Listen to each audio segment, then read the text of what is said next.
Hi friends, மற்றதுக்குள்ளே கறி கூட்டு சோறு எல்லாமே பொங்கி எடுத்து வச்சாச்சு பார்த்துருங்க. இனி எல்லாருக்கும் தட்டிலையும் போடணும்.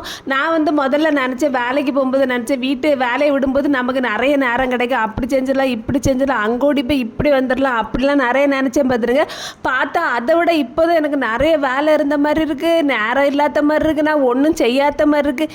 எனக்கே ஒரு சின்ன டவுட் வந்துட்டு, என்னடா நடக்குது இங்கே அப்படின்னு நமக்கு தோணும் பதில் அந்த மாதிரி ஆகிடுது. சரி, என்ன அதை புலம்பி பிரோஜனம் இல்லை, போனாலும் போகட்டாலும் நமக்குள்ளது தான் பார்த்துடுங்க. இன்னைக்கு மத்தியானம் என்னெல்லாம் சாப்பாடு தெரியுமா? சோறு வச்சுருக்கேன்னா, அதுக்கப்புறம் இன்றைக்கி என்ன மீன் வாங்கியிருந்தேன்னு சொல்லி பார்த்தீங்கன்னா கேரை மீன் வாங்கியிருந்து. அப்போ அதே ரெண்டாக பிரித்து நான் கறிக்கும் பொரிக்கிறதுக்குமா எடுத்துட்டேனே, அதுக்கு ஒரு மீன் பொரிக்கிறதுக்கு வாங்கணுமே, ஒரு நேரத்துக்கு தானே இந்த உள்ள படம் ஏதாச்சும் பார்த்துக்கிட்டோமே சொல்லி அப்படியே வச்சுட்டேன். அதுக்கப்புறம் முட்டை தவிர வச்சுருக்கேன், உருளைக்கிழங்கு கூட்டு வச்சுருக்கேன், அப்புறம் கேரை மீன் குழம்பு வச்சுது. அவ்வளோதான். எல்லாருக்கும் தட்டிலையும் போட்டாச்சு. என்னை ஒவ்வொருத்தராக கூப்பிட்டா வாடி வருவாவா, சரி எதுக்கு இருக்கட்டு பிள்ளைகளுக்கு கொண்டு கொடுப்பேன்னு சொல்லிட்டு நான் தட்டையும் தூக்கி வச்சு பார்த்துருங்க.